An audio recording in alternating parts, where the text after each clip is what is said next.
માનનીય અધ્યક્ષશ્રી, જળ સંપત્તિ પ્રભાગ માટે રૂપિયા 11,535 કરોડની જોગવાઈ. મોટા ડેમથી તળાવો અને ખેત તલાવડી સુધી વિવિધ યોજનાઓ થકી જળ સંગ્રહની કામગીરી પૂરી કરી ગુજરાતે જળ સંચયના ક્ષેત્રમાં નોંધપાત્ર કામગીરી કરી છે. કચ્છમાં નર્મદાના પૂરના વધારાના 1 મિલિયન એકર ફીટ પાણીનું વિતરણ કરવા માટે પ્રથમ તબક્કે 3 પાઇપલાઇન યોજનાના કામો રૂપિયા 4,118 કરોડના ખર્ચે પ્રગતિ હેઠળ છે તથા બીજા તબક્કામાં અંદાજિત 2,255 કરોડની 2 પાઇપલાઇનના કામો આયોજનમાં લીધેલ છે. આ કામો માટે રૂપિયા 2,700 કરોડની જોગવાઈ. નર્મદાના પૂરના વધારાના 1 મિલિયન એકર ફીટ પાણીથી સૌરાષ્ટ્રના 115 જળાશયો જોડવા માટેની સૌની યોજના પૂર્ણતાને આરે છે. તેમાં બાકી રહેલી કામગીરી માટે રૂપિયા 432 કરોડની જોગવાઈ. પ્રગતિ હેઠળની અંદાજિત 711 કરોડના ખર્ચની તાપી કરજણ લિંક પાઇપલાઇન માટે રૂપિયા 220 કરોડની જોગવાઈ. ખેરાલુ સતલાસણા તાલુકાના તળાવો ભરવા માટે પાઇપલાઇનની કામગીરી માટે રૂપિયા 150 કરોડની જોગવાઈ. આમાં તાળી વધારે. સાબરમતી નદી પર સિરીઝ ઓફ બેરેજની કામગીરી અંતર્ગત ગાંધીનગર જિલ્લાના સંત સરોવર પલાસણા બેરેજની કામગીરી પૂર્ણ થયેલ છે. હીરપુરા, આંબોડ, માધવગઢ અને ફતેપુરા ખાતે બેરેજ બનાવવાની કામગીરી માટે 169 કરોડની જોગવાઈ. ચેકડેમ તળાવો ઊંડા કરવા અને નવા બનાવવા જળ સંચય યોજનાના કામો માટે રૂપિયા 236 કરોડની જોગવાઈ. પોઈચા ગામે મહી નદી ઉપર વિયર બનાવવાનું આયોજન છે, જેના માટે રૂપિયા 150 કરોડની જાહેરાત. સુજલામ સુફલામ સ્પ્રેડિંગ નહેરના આધુનિકરણ માટે રૂપિયા 125 કરોડની જોગવાઈ. કપડવંજ, કઠલાલ, ગળતેશ્વર, બાલાસિનોર વગેરે તાલુકાઓમાં સિંચાઈ વંચિત વિસ્તારોમાં મહી નદીના આધારિત ઉદ્વન સિંચન યોજનાઓની કામગીરી માટે રૂપિયા 120 કરોડની જોગવાઈ.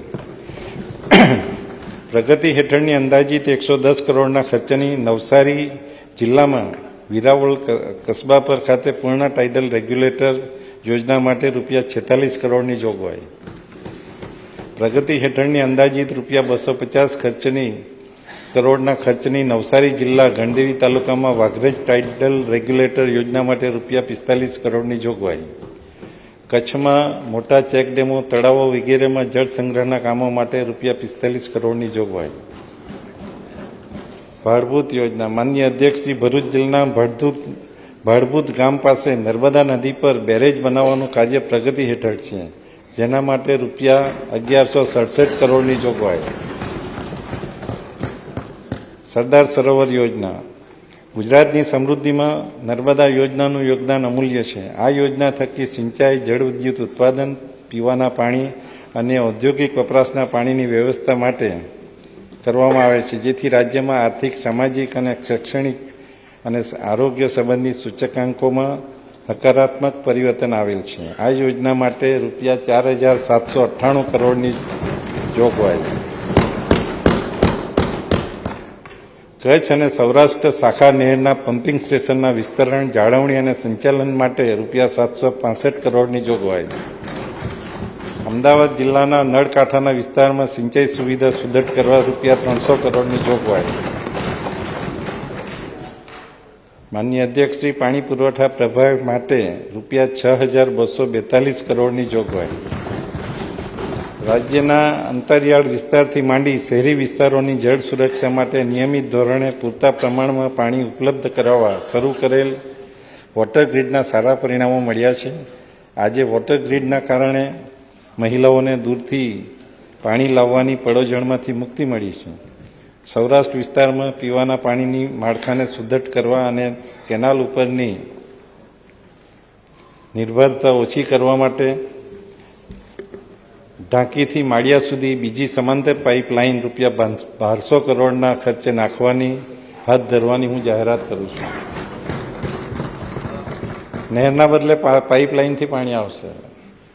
આદિજાતિ વિસ્તારના કુલ 14 જિલ્લાઓમાં 5,062 ગામોને સરફેસ સોર્સ આધારિત જૂથ યોજનામાં આવરી લેતી અંદાજિત રૂપિયા 6,500 કરોડની સુધારણા તથા નવીન જૂથ યોજનાના કામો પ્રગતિ હેઠળ આદિજાતિ વિસ્તાર પેટા યોજના હેઠળ રૂપિયા 1122 કરોડની જોગવાઈ. ડાંગ જિલ્લાના 276 ગામો તથા 3 તાલુકાનો સમાવેશ કરતી ડાંગ જિલ્લાની જૂથ પાણી પુરવઠા યોજના અંદાજિત રૂપિયા 866 કરોડના ખર્ચે કરવાનો આવ્યો છે. વલસાડ જિલ્લાના ધરમપુર તાલુકાના 23 ગામોનો સમાવેશ કરતી દમણગંગા બલ્ક પાઇપલાઇન આધારિત ધરમપુર જૂથ પાણી પુરવઠા યોજના પેકેજ 2નું અંદાજિત રૂપિયા 160 કરોડનું ખર્ચે આયોજન. સૌરાષ્ટ્ર વિસ્તારમાં પીવાના પાણીની જરૂરિયાતને પહોંચી વળવા તેમજ માળિયા તથા વલભીપુર નર્મદા બ્રાન્ચ કેનાલ ઉપરની નિર્ભરતા ઘટાડવા માટે ઢાંકીથી માળિયા, નાવડા બોટાદ, ગઢડા ચાવણ, બુધેલ બોરડા, ચાવણ ધરાઈ, ભેસણ અને ચાવણ લાઠી બલ્ક પાઇપલાઇનનું આયોજન કરેલ છે. આ આયોજન સૂક્ષ્મ સિંચાઈ ખેડૂતોને ડ્રીપ અને સ્પ્રિંકલર સિસ્ટમ વસાવવા સહાય આપવા માટે ગ્રીન રેવોલ્યુશન કંપની હેઠળ રૂપિયા 2500 કરોડની જોગવાઈ. ભારત સરકાર સહાયિત રૂપિયા 750 કરોડની અટલ ભૂજલ યોજના અંતર્ગત સૂક્ષ્મ સિંચાઈ માટે સહાય આપવા રૂપિયા 200 કરોડની જોગવાઈ. જળ સંપત્તિ વિભાગ હેઠળની ઉદ્વહન સિંચાઈ યોજનાઓને સૂક્ષ્મ સિંચાઈ સાથે જોડવા માટે રૂપિયા 403 કરોડની જોગવાઈ. વિજ્ઞાન અને પ્રાયોગિકી વિભાગ માટે રૂપિયા 2421 કરોડની જોગવાઈ.